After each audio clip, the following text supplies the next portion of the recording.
జగన్ సంక్షేమ పథకాలతో రాష్ట్రాన్ని నాశనం చేశాడు, శ్రీలంకన్ చేశాడు, లేకపోతే కనుక వెనిజులా చేశాడు. కాబట్టి దాన్ని నియంత్రించాలి అని ఇంతకుముందు మాట్లాడారు. ఇప్పుడు అంతకంటే ఎక్కువ సంక్షేమ పథకాలు చంద్రబాబు నాయుడు ఇస్తానని చెప్తున్నారు. ఎలా అంటే సంపద సృష్టించి అంటున్నారు. సంపద ఎట్లా సృష్టించబడుతుందంటే అమరావతి తయారు చేయడం వల్ల, లేకపోతే దుబారా ఖర్చు తగ్గించడం వల్ల అని చెప్తున్నారు. ఏది దుబారా ఏంటి అన్నటువంటి మనం చెప్పలేము. కాకపోతే అసలు రాష్ట్ర ఆర్థిక పరిస్థితి ఎట్లా ఉంది, ముందు దాని లెక్క ఒరిజినల్ ఫిగర్స్ చూద్దాం. స్టేట్కి సంబంధించి సొంత సంపాదన పన్నుల రూపంలో కావచ్చు, రిజిస్ట్రేషన్లు కావచ్చు, వీటన్నిటి ద్వారా 1,16,124 కోట్లు ఉంది.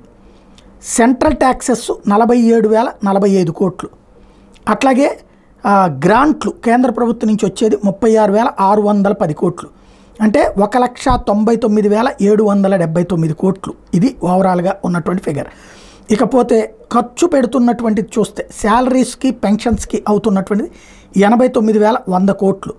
అలాగే కరెంటు బిల్లులు 3,963 కోట్లు రాష్ట్ర వ్యాప్తంగా.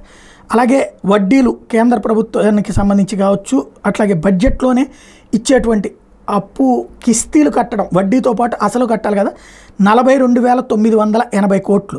అలాగే గవర్నమెంట్ జనరల్ అడ్మినిస్ట్రేషన్ ఎక్స్పెండిచర్ ఇది కాకుండా అది 3,600 కోట్ల రూపాయలు.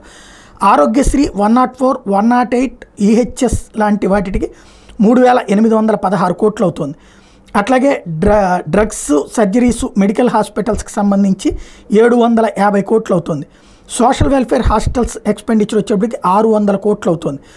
ప్రీమియం అగ్రికల్చరల్ ఇన్సూరెన్స్కి సంబంధించి కడుతున్నటువంటిది 550 కోట్ల రూపాయలు. ఇతర ఖర్చులన్నీ కలిపి 2,381 కోట్లు అవుతుంది. ఇకపోతే ఇప్పుడు ఈ జగన్ చెప్పినటువంటి పథకాలకు సంబంధించి అవుతున్నటువంటి ఖర్చు ఇంతకుముందే తెలిసిందే కదా, 75,000 కోట్లు అవుతుంది. అంతకుముందు 45,000 కోట్లు డీబీటీ, నాన్ డీబీటీతో కలిపితే 75,000 కోట్లు. ఇప్పుడు చంద్రబాబు గారు చెప్తున్నటువంటి పథకాలకు సంబంధించి చూస్తే తల్లికి వందనం 12,450 కోట్ల రూపాయలు. అలాగే దీపం 3 గ్యాస్ సిలిండర్ 4,634 కోట్లు. అట్లాగే ఆడబిడ్డ నిధి కింద 37,313 కోట్ల రూపాయలు. అన్నదాత స్కీమ్ కింద 20,000 చొప్పునిస్తే 10,706 కోట్లు. అలాగే ఫ్రీ బస్సు ట్రావెల్కి సంబంధించి 2,500 కోట్లు మినిమం అవుతుంది. యువగళంకు వచ్చేటప్పటికి 7,200 కోట్ల రూపాయలు, అంటే నిరుద్యోగ భృతి అన్నారు కదా. అట్లాగే వెల్ఫేర్ పెన్షన్లకు సంబంధించి 46,000 కోట్లు, ఎందుకంటే 50 ఏళ్ళ వాళ్ళకి కూడా ఇస్తామన్నారు కాబట్టి అయ్యేది. ఇకపోతే సున్నా వడ్డీ ఏదైతే డ్వాక్రా మహిళలకు 10 లక్షల రూపాయల లోపలికి ఇస్తామన్నారు, అంటే ₹1,00,000 టోటల్గా 10 లక్షల గ్రూప్కి ఇస్తామన్నారు. దాని కింద 5,300 కోట్లు. వాలంటీర్ల శాలరీ 10,000 రూపాయలు చేస్తారు కాబట్టి 3,192 కోట్లు. ఇకపోతే కాపులకి వీళ్ళు ఇస్తున్నటువంటి కాపు నేస్తం కాకుండా అదనపు బెనిఫిట్స్ ఇస్తానంటారు కాబట్టి 3,000 కోట్ల రూపాయలు. బీమాకి సంబంధించి 10 లక్షల రూపాయల బీమాకి చేస్తామన్నారు కాబట్టి అదొక 2,000 కోట్ల రూపాయలు. అలాగే ఆదరణ పథకాన్ని మళ్ళీ పునరుద్ధరిస్తామంటున్నారు కాబట్టి అదొక 1,000 కోట్ల రూపాయల దాకా అవుతుంది. అలాగే కానుకలు సివిల్ సప్లైస్ డిపార్ట్మెంట్ ద్వారా సంక్రాంతి కానుక ఇస్తానంటున్నారు కాబట్టి అదొక 500 కోట్ల రూపాయలు.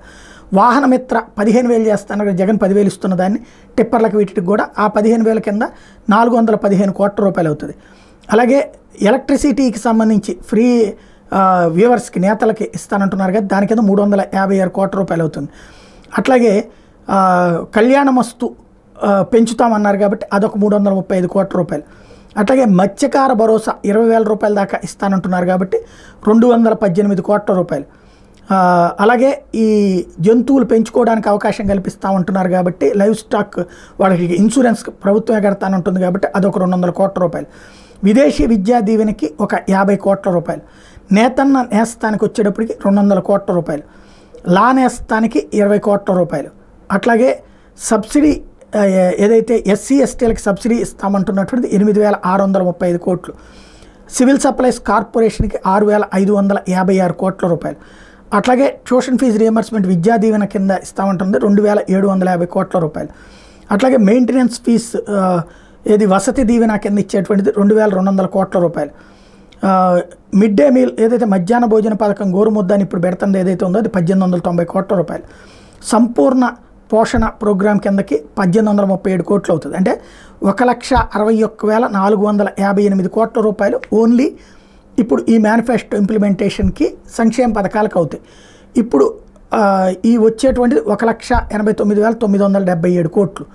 మరి అప్పుడు శాలరీస్కి వీటికన్నీ ఎట్లా ఇస్తారు? ఇప్పుడు శాలరీస్ ఇవ్వాలా ప్లస్ ఎందుకంటే ఇవన్నిటికీ పథకాలకే ఈ తల్లికి వందనం ఇవన్నీ కలిపితే 1,61,000 కోట్లు అయ్యేటట్టయితే వీటికి వచ్చేటప్పటికి 1,89,977 కోట్లు శాలరీసు, గవర్నమెంట్ ఎనర్జీ ఇవన్నిటి కూడా నడపాలి కదా.